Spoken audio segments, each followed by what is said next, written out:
Chapter 8. Lost at Sea. Annie fell to the deck of the ship. Jack pulled the rope out of the water. The end of it was still tied in a loop.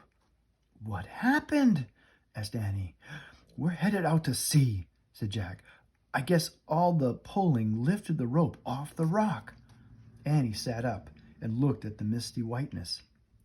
"I can't see the island," she said. "I can't see anything," said Jack. Annie looked at Jack. "Do you think this is our darkest hour?" she asked. "I don't know," said Jack. "Maybe the book will help." He pulled out the research book. He found a picture of a Viking ship. He read the caption aloud. Viking warships were the best ships of their times. When there was no wind, the crew could take down the sails and row with oars. The smallest ships had 4 rowers, and the largest one as many as 32. Rowers sat on boxes that stored their belongings. "Great," said Annie, jumping up. "This isn't our darkest hour." "Why would you say that?" asked Jack. "There's still hope," said Annie. "We can row to the other side of the island and find the treehouse."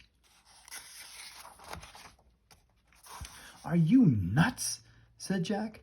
"Please, Jack," said Annie. "Can we just try?" She grabbed one of the oars. She could barely lift it. "Forget it, Annie," said Jack. "It takes 4 big Viking guys to row this thing. You're too little. I'm too little." "Come on, Jack, just try," said Annie. "You get an oar too. We'll sit on the boxes across from each other." "Oh, brother," said Jack. Annie dragged her long oar over the storage box. I'm not doing this alone," she said. Jack groaned. Then he dragged an oar to the box across from Annie. "Cool," said Annie. She peered into the storage box. "Look, one for each of us." She lifted out 2 small Viking helmets. "Maybe these were made for Viking kids who sometimes ride in this ship," said Annie. "Maybe," said Jack. He hadn't thought of Vikings as real people before, people with families and little kids. Annie pulled off her scarf and put a helmet on her head. "Now, I feel like a Viking too," she said. "I bet it will help me row." She handed Jack a helmet. He put it on. It made him feel a little different. "I don't know about this," he said. The helmet wasn't as heavy as the one he had worn in the time of castles, but it was still pretty heavy. "Well, I'm braver with mine on," said Annie.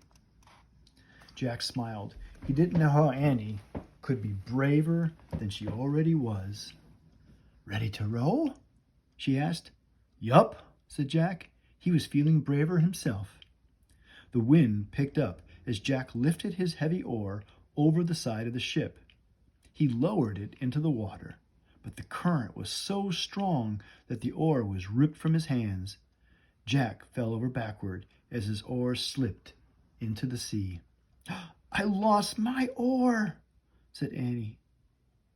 Jack looked up as the rain started to fall. The sky was black. A gush of seawater poured over the side of the ship. "Brrr," said Annie as she tried to stand. The black sky shook with thunder and flashed with lightning.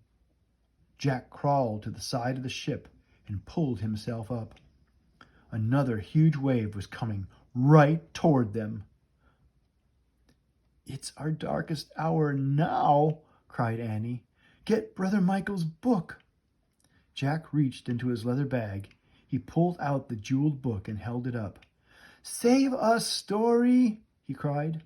He looked at the sea again. What he saw made him scream. Rising from the oncoming wave was a giant sea serpent.